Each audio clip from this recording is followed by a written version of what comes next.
Hello, and a very good morning to you.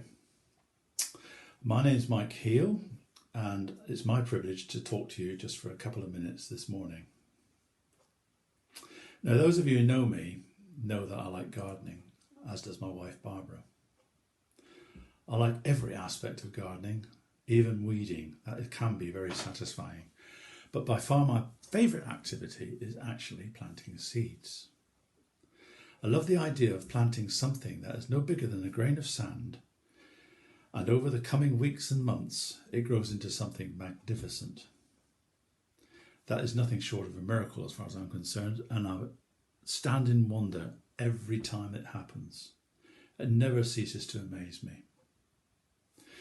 But I think about the seeds in the Bible, and the most obvious one that comes to mind is the mustard seed. If we have the faith of a mustard seed, then we can say to this mountain, move, and it will. That's the usual context. But there's another aspect of the mustard seed, and I just want to read to you from Luke 13, verses 18 and 19.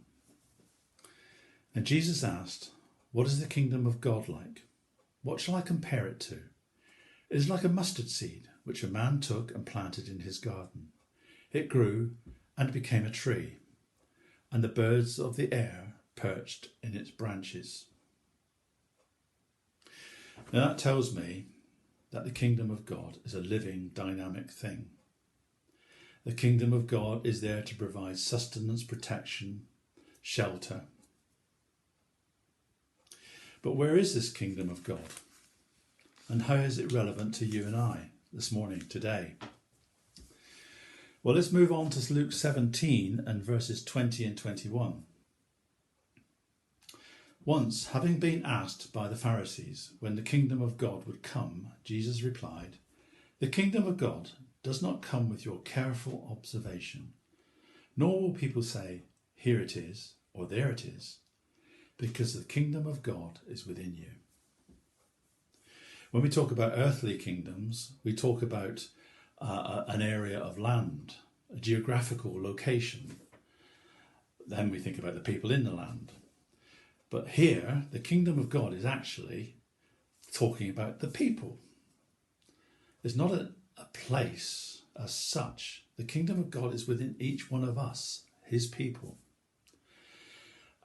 But obviously, we got to think about how does that help us, and how do we grow? How does that mustard seed within us become this mighty tree? And I just want to finish by quoting you another passage, one of my favourite passages, I must admit, and it's Psalm 1. "Blessed is the man who does not walk in the counsel of the wicked, or stand in the way of sinners, or sit in the seat of mockers. But his delight is in the law of the Lord, and on his law he meditates day and night. He is like a tree planted by streams of water, which yields its fruit in season, and whose leaf does not wither.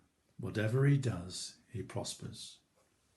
Just like a seed I plant, I've got to look after it. It will grow into a mighty plant, but nonetheless, I've got to look after it. I've got to feed it. I've got to water it.